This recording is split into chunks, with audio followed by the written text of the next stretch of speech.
Você já ouviu falar sobre um poeta italiano chamado Dante Alighieri?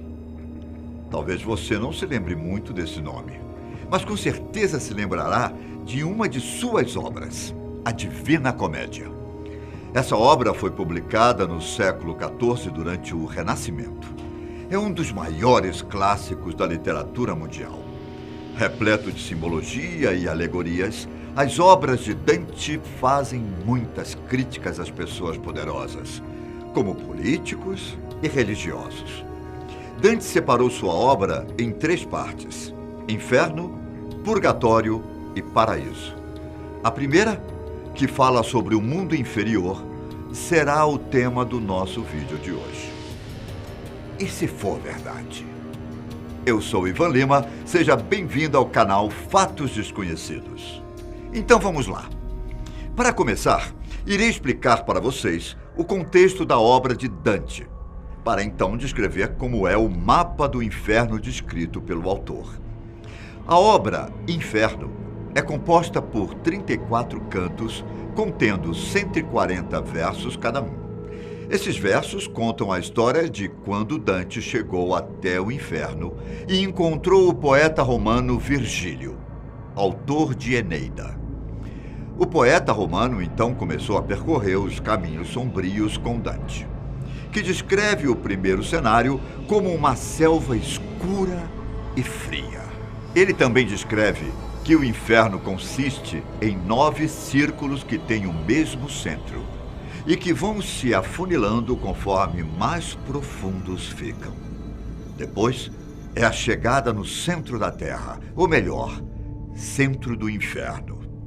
Cada círculo do inferno, na visão do autor, é destinado a algum tipo de pecador.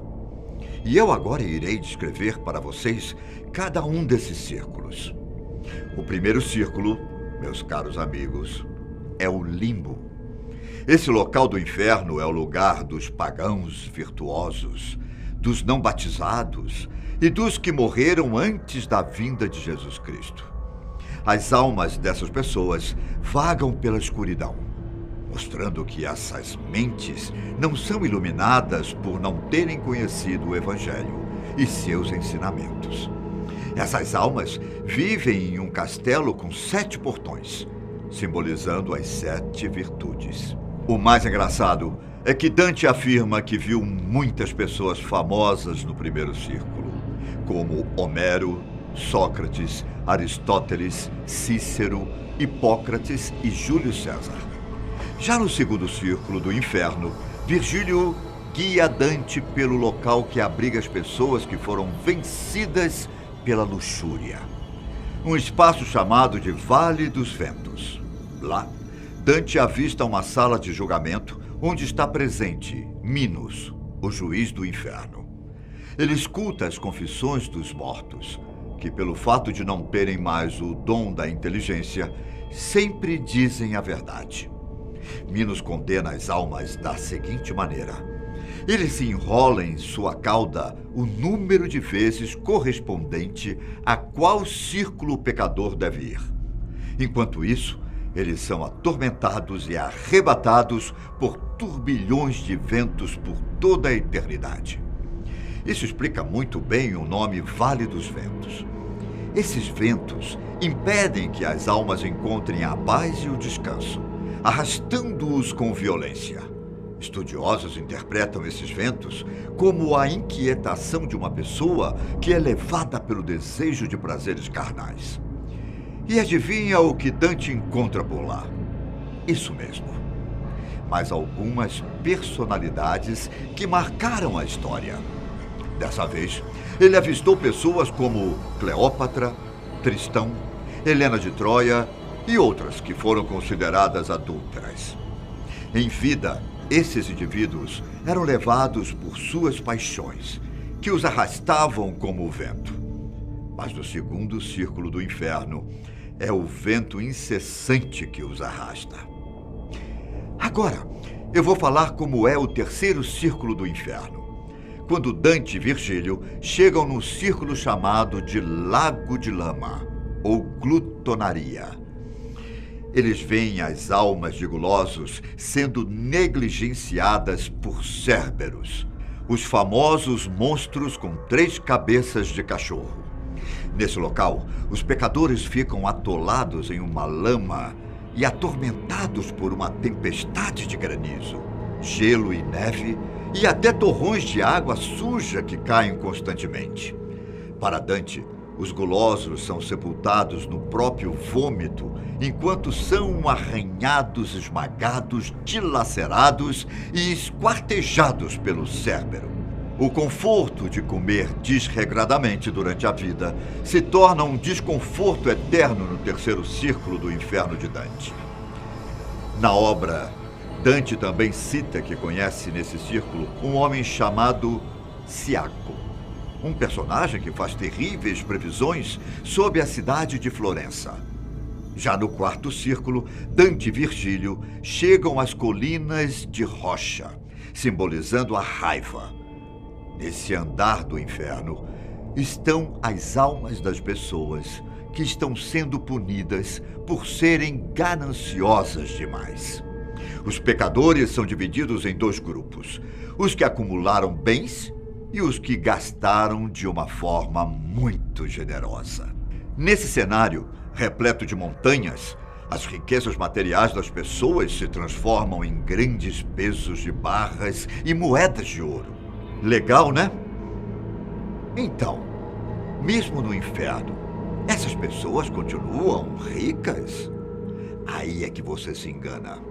Os 2 grupos ficam empurrando o peso das moedas e barras de ouro um para o outro, além de se ofenderem o tempo inteiro. Eles usam o peito para empurrar o peso, simbolizando a movimentação egoísta por fortuna durante a vida. Nesse círculo, Dante e Virgílio encontram 2 personagens da mitologia. Um deles é Plutão, o deus dos mortos e das riquezas da mitologia grega. O outro personagem é Fortuna, a deusa romana do acaso, da sorte, do destino e da esperança. E agora, que tal falar do círculo que representa a raiva?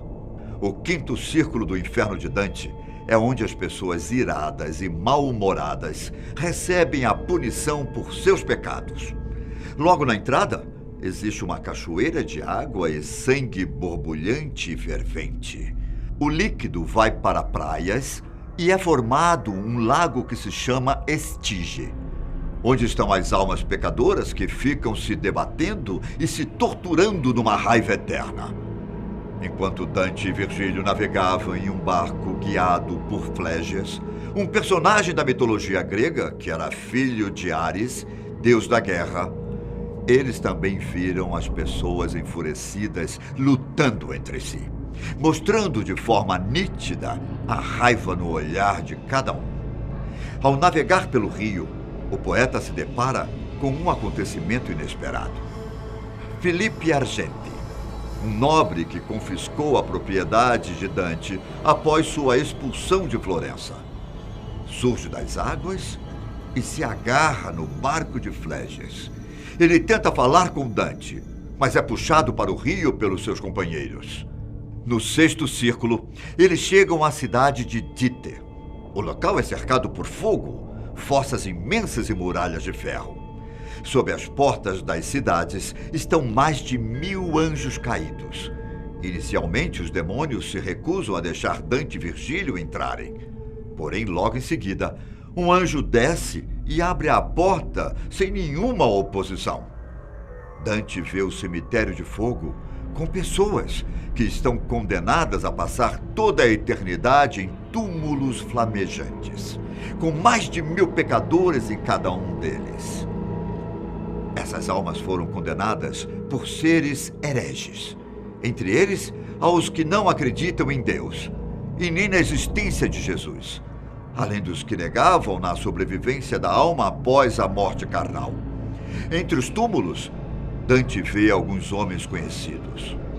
Um deles é Farinata degli Uberti, um político de Florença.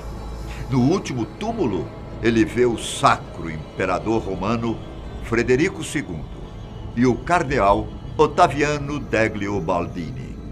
Após os muros da cidade, Dante vê também o Papa Anastácio II. Bom, no fim do sexto círculo, há um alto precipício circular, de onde vem um terrível cheiro que leva ao sétimo círculo, onde estão os violentos, que se distribuem por 3 anéis. No anel externo estão os assassinos e outras almas que eram violentas durante a vida.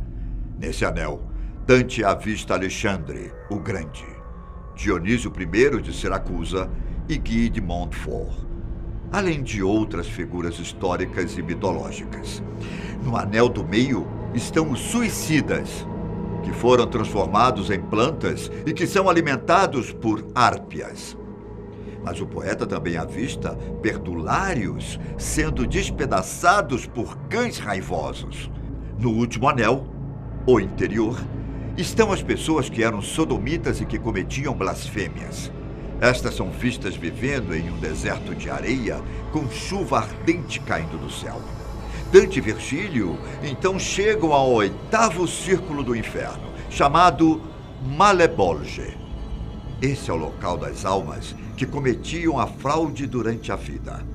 Os 2 poetas se lançam nas costas de Gerion, um monstro voador. O penúltimo círculo do inferno é separado por 10 valas de pedra. Em cada uma delas existe um tipo de pecador, como cafetões. Pessoas que seduzem as outras por interesse, bajuladores, pessoas que faziam vendas de favores divinos, feiticeiros, falsos profetas, políticos, corruptos, hipócritas, ladrões, maus conselheiros, alquimistas e falsificadores. E, finalmente, chegamos ao 9º e último círculo do inferno. Segundo o poeta italiano, esse círculo também era dividido. Só que dessa vez, de acordo com a gravidade dos pecados, a divisão era feita em 4 partes. E quanto mais grave era o pecado, mais profundo a alma estava enterrada dentro do gelo. A primeira divisão se chamava Caína, inspirada em Caim, onde são punidos os traidores de seus parentes. A segunda era Antenora, inspirada em Antenor de Troia, e punia os traidores de sua pátria ou partido político. A terceira era Ptolomaea, inspirada em Ptolomeu, e punia os traidores de seus hóspedes. A última divisão era a Judeca, inspirada em Judas Iscariotes, e punia aqueles que em vida traíram seus mestres. Após passar por todos esses círculos, Dante e Virgílio chegaram ao centro do inferno. Lá, eles se depararam com Satanás, que é descrito como uma besta de 3 cabeças. Cada boca das 3 cabeças come uma pessoa em específico. Uma devora Brutus, a outra Cássius e a terceira Judas Iscariotes. Para quem não se lembra, Brutus e Cássio são aqueles que traíram e causaram o assassinato de Júlio César. Já Judas é o que traiu Jesus Cristo. Segundo Dante descreve em sua obra, essas pessoas foram as últimas pecadoras, aquelas que traíram os indivíduos designados por Deus. Toda essa história contada por Dante é uma alegoria do conceito de inferno na era medieval. Mas e aí? Será que o inferno realmente é assim? E se for verdade? Por hoje é isso. Nos encontramos no próximo vídeo da Fatos Desconhecidos.